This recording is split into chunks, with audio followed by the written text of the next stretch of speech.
One of the big things that people in the Destiny community are talking about right now is ranked play, and how it won't be in Destiny 2.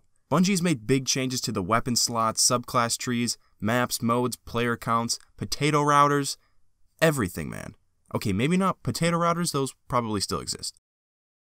And they're doing this to make the game not only more balanced, but more competitive. And so the fact that they're doing all of this and then not implementing a competitive ranked play, or even at the very least keep the private matches they currently have in the game, is getting people more mad than when they get stuck by bitch grenades, solo slammed, shotgun from across the map, res sniped, body shotted, falling off the map, skip grenaded, year 2 fireball grenaded, taking a throwing knife to the face from True Vanguard, whiffing your Nova Bomb, going off like a total Encouch savage, and then the guy in last place gets Galahorn? Okay, I'll stop. Basically, people aren't happy, or at least are confused. Why is there no Rumble anymore? Why does it take 3 melees to kill someone now? Why does every game mode have to be 4v4? I think everyone has their own feelings on the Destiny 2 Crucible, and while going out on a limb here, I think most of us can agree with some of the things they're doing with it. Like for me, they can do honestly whatever they want to the maps, modes, subclasses, weapons, whatever. As long as it's balanced and fun, I'll be happy. That's all I ask. Unfortunately, that's easier said than done, especially in a game like Destiny. Because unlike other games like Overwatch or Rainbow Six Siege that have their own multiplayer ranked play with seasons and everything, Destiny has a whole other side to it that those games don't have. PvE. So whenever Bungie wants to make a new subclass or weapon, they have to make sure it's balanced in both types of play, making things pretty confusing, pretty fast. So it's topics like these about the Crucible that many YouTubers have been talking about recently. So I was going to give my 2 cents on it as well, but if you know anything about me, I'm not your average YouTuber. I want to ask the big question, start a discussion with you guys, really see what the community thinks about a crazy question like the one I'm asking. Would Destiny be a better game if the Crucible ceased to exist? Right away, it sounds pretty crazy, and for some of you PvPers out there, flat out stupid. I get it. But before you go and type your mean comment, just think about it for a second. Before I go any further, if you think this video is gonna be me talking about how I only like PvE, how the Crucible ruins the game, Prison of Elders is dope, level 32 arena tonight, Varix is my homie, then you're wrong. I love the Crucible. If it weren't for the Crucible, I would have played Destiny for a significantly less amount of time. This channel probably wouldn't even exist if it weren't for the Crucible. And no matter what I say, whether 1 billion people see this video, or it's just me and my Grammy, the Crucible won't go anywhere. Even though I'm talking to you right now, I am one person out of so many. So put down your pitchforks, extinguish them torches, grab some popcorn, and enjoy listening to my beautiful, now apparently, British voice. So why am I even bringing this topic up? What does ranked play, Rumble, and potato routers have to do with any of this? Why do these things inspire you to make a video like this? Well, this has been something I've actually thought about before, and so I'm just going to generalize everything I've talked about so far in this video to just problems the Crucible causes, because it makes this easier to talk about. So it's not like one thing in particular has led me to make this video. It's been several little nagging problems that have added up over 3 years. The argument I'm going to make here is that changes to the weapons, subclasses, whatever, make the PvE content in the game, such as story missions, strikes, and raids, worse, or at least less creative, free, and fun. Think of it this way. The Vex Mythic class was stupid OP when it first came into the game. It melted everything. But this weapon has come under a lot of criticism lately because of its strength. If you should be so lucky as to wield one, you will basically destroy everybody in PvP. But eventually it got nerfed. It got nerfed hard. Its range, damage, accuracy, a bunch of stuff that made the weapon good at killing plebs in the face were now not as good at killing plebs in the face. And why did they nerf it? Well, it wasn't fair in the Crucible. It did way too much damage, had way too good a range, and had way too many rounds in the magazine. So if you are in the Crucible just destroying everyone because your gun is better than everyone else's, then that's not fair. And if you know anything about Bungie, it's that they want everything in their game to be fair and equal. Oh, Bobby, you did that patrol mission so good. Here's a Galahorn with a side of Hawkmoon. People complain when things aren't fair in a multiplayer game, and they have every reason to. The game should be balanced, okay? But there's a difference between PvE and PvP. PvP balance kind of ruins PvE power and customization. If you absolutely obliterate 10 thralls in a matter of seconds, they don't complain.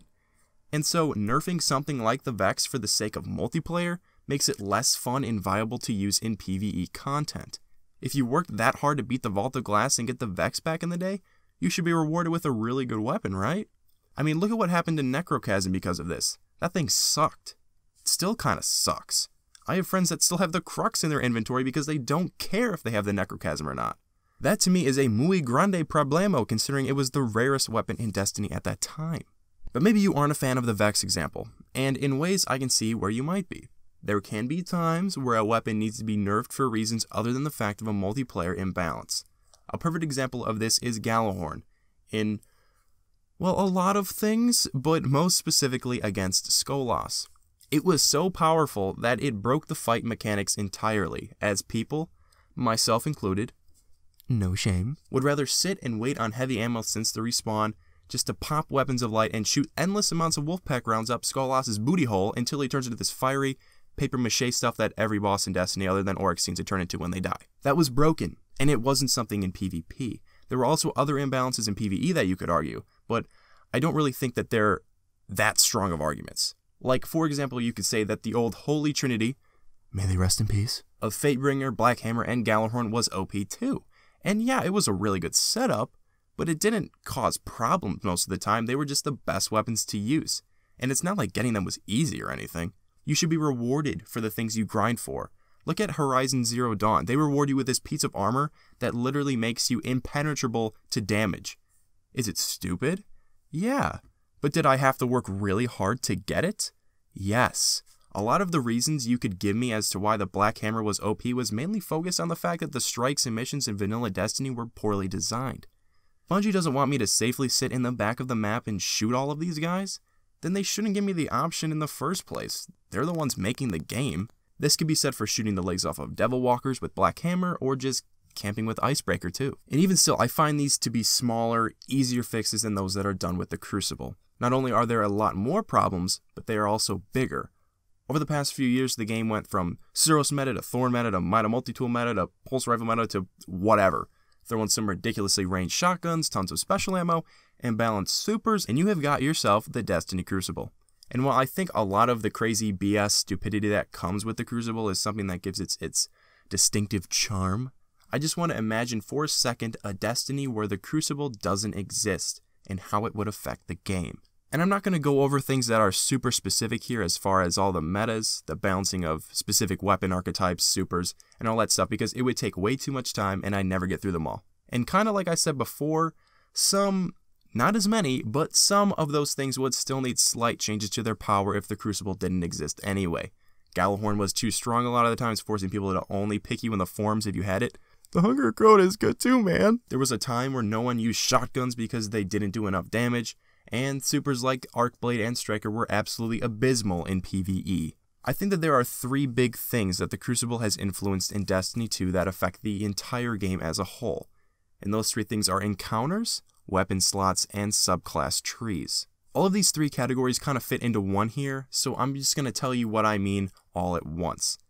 In Destiny 2, primary, special, and heavy weapons are gone, now to be replaced with kinetic, elemental, and power weapons.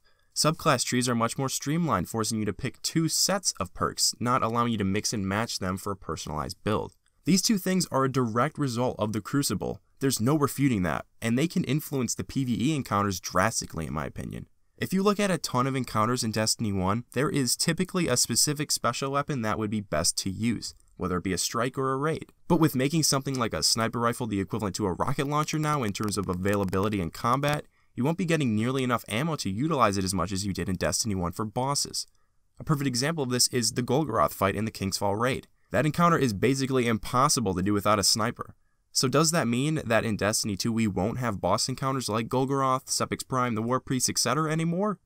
Or will they just give bosses a lot less health, allowing me to use my hand cannon on them? And the same can go for supers as well. There wasn't a ton of different builds you can make in Destiny 1 other than a Titan Juggernaut or a Voidwalker Energy Drain, but at least they still existed and allowed some freedom.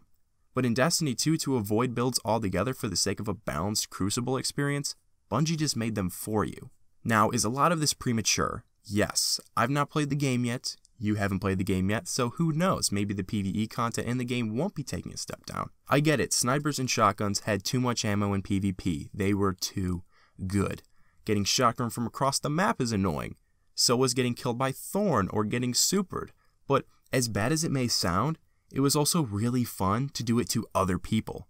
I don't play the Crucible that much anymore, but not having a sniper on my side makes me feel like something's missing. Some of that stupid fun is gone.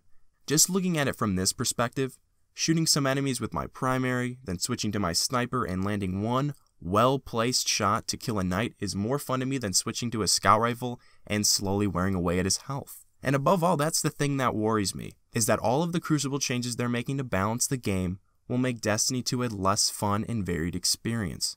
So as much as I and others want balance, does balance come at a cost? Is taking away special weapons, putting them in a power slot, a bad thing? Is taking away customizable character builds a bad thing? I really don't know. I hope not. I hope that Destiny 2 is better in both PvE and PvP, but as of right now I don't know if that's the case. Bungie has made drastic changes to the Crucible over the years, and this looks to be the biggest step yet.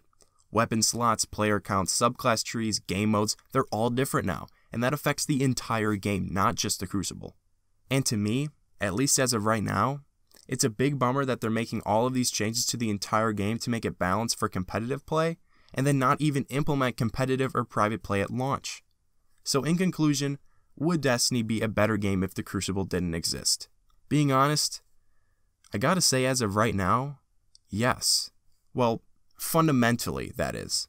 I think that the PvE chains could be ripped off and the developers could go crazy with the weapons, perks, and subclasses without having to worry about the balancing of multiplayer. But overall, would the game be better? No. Destiny without the Crucible wouldn't have as much replayability, longevity, and I think it would lose some of its charm. The Crucible's stupid imbalances have come with a lot of great jokes and funny moments, and Destiny needs that.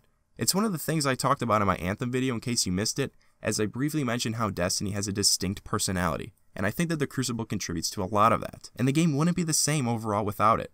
But like I said, I'm just one guy, and now I want to know what you guys think. Would Destiny be better without the Crucible? Why or why not? Do you like the changes Bungie is making to the game?